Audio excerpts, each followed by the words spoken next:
નમસ્કાર દર્શક મિત્રો, હું છું રૂપલ વણેચિયા. સંપૂર્ણ ન્યૂઝમાં આપનું સ્વાગત છે. ભાભર તાલુકાના બુરેઠા ગામની સીમમાં એક ચોંકાવનારી ઘટના સામે આવી છે. અહીં જમાઈએ સામાજિક માથાકૂટના કારણે પોતાની સાસુની ટોમી અને ધોકા વડે હુમલો કરીને હત્યા કરી નાખી. આ હુમલામાં સાસુને બચાવવા વચ્ચે પડેલી પુત્રવધુ પણ ગંભીર રીતે ઘાયલ થઈ હતી. વડપગ ગામના રહેવાસી બળવંતજી રામચંદજી ઠાકોર છેલ્લા 5 વર્ષથી ભાભરના બુરેઠા ગામે સરદાનભાઈ દેસાઈના ખેતરમાં ભાગ્યા તરીકે મજૂરી કામ કરતા હતા. રાત્રિના સમયે તેઓ સૂતા હતા ત્યારે આ ઘટના બની હતી.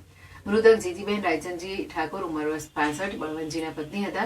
આરોપી મુકેશ રામાજી ઠાકોર જમાઈ સહિત 3 વ્યક્તિઓએ સામાજિક માથાકૂટને લઈને જીજીબેન ઠાકોર પર ટોમી અને ધોકા વડે હુમલો કર્યો હતો.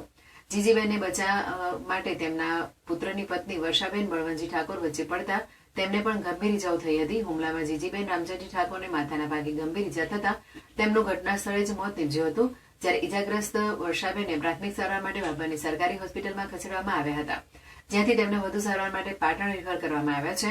મૃતક જીજીબેન ઠાકોરની દીકરીના લગ્ન 2 વર્ષ પહેલા દિયોદરના સામલા ગામે થયા હતા. દીકરીનો પતિ મુકેશ રામાજી ઠાકોર સાથે સામાજિક માથાકૂટ ચાલતી હોવાથી દીકરી પોતાના પિયરમાં રહેતી હતી. મુકેશ વારંવાર પોતાની પત્નીને લેવા આવતા હતા, પરંતુ સાસુ જીજીબેન તેમને મોકલતા નહોતા. આ દાજ રાખીને જમાઈએ આ ઘટનાને અંજામ આપ્યો હોવાનું પોલીસ તપાસમાં સામે આવ્યું છે.